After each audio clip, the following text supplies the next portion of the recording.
Right, and we are back on SMC Sports on 90.3 WMSC, Upper Montclair, New Jersey, online at WMSCradio.com and on the iHeartRadio app. So now we are being joined by two Montclair State women's basketball players, Katie Sire and Kate Tobie. Guys, what is going on? Hi, how are you doing? Good. Hi. Tomorrow night, Panzer Athletic Center, NJAC semifinal against William Paterson. The season that you guys have had, a lot of ups, a little bit of downs this year, not the little bit used to what we're seeing with Red Hawk basketball. Give me your guys' perspectives on what it means this year to be the number one seed in this tournament. I mean, we definitely have come a long way, and we're just thrilled that we were able to pull it together for the end of the season and be able to be the one seed at the end. I think this team has been through a lot this year, and, I think a lot of people almost doubted us in the beginning of the season, being like our loss last year, so I think getting the one seed this year for the tournament really means a lot to all of us. Yeah, definitely. And, my question for Sire here is that, in the two matchups against William Paterson previously in this season, 18 points in both those games, 11 both times in the second half. What are you just expecting from them defensively here in this game? Do you think they're going to try to, obviously if they key in on you,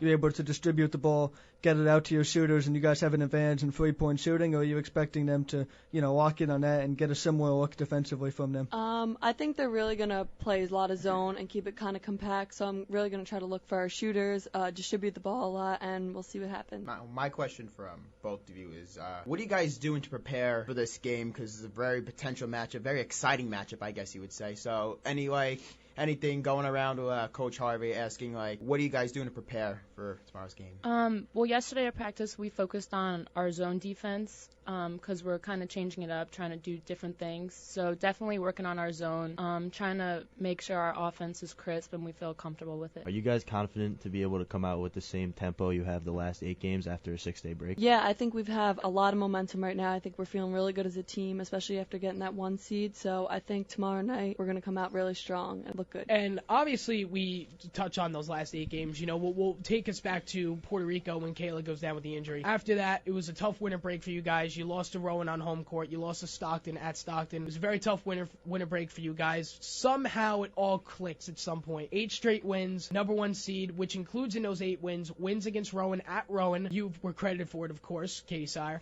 and a win against Stockton on home court to end the regular season. You win the coin flip with Rowan. You get the number one seed. Just going off, what do you guys think? Where did it all start to finally click, saying we lost our top scorer, we lost our senior, but we could still pull together and win this thing? What did that mean for you guys? When did it all start to come together? I think after our Kane loss, we really had to break it down and think about the stuff that we had to change. And ever since then, we've just felt really good about everything and confident in each other. So I think after the Kane loss was when it really started to pick up for us. I think a lot of people started to step up. I think it took us a while. It was obviously devastating to lose her and everything. But I think as soon as, like she said, after the Kane loss, a lot of different people started to step up and everything kind of came together for us. Now, you were both on the floor for last year's NJAC semifinals against TCNJ, a game that you guys were kind of slow out of the gates a little bit, and without that senior leadership you guys had on the floor in that game with Kate's sister Melissa and Janitza Aquino, who had a big game from beyond the arc shooting, you guys probably wouldn't have advanced to the NJAC Championship game. So what's gone into your preparation and expectations coming into tomorrow's game, knowing that neither of them will be on the floor? Of course, Kate, obviously your sister will be with you on the sidelines, and I'm sure you've talked to her about this game and what playing in this moment is going to be like, so you can talk about that. But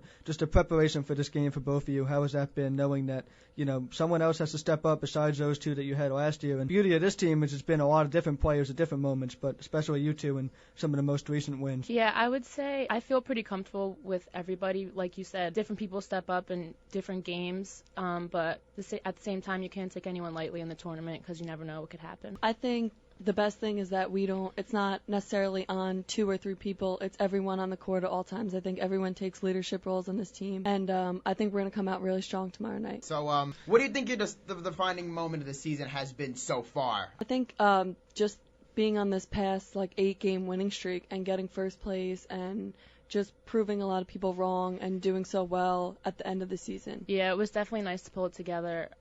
Getting the win at Rowan was probably one of the highlights for our team. Just going off on you two, obviously you both being sophomores.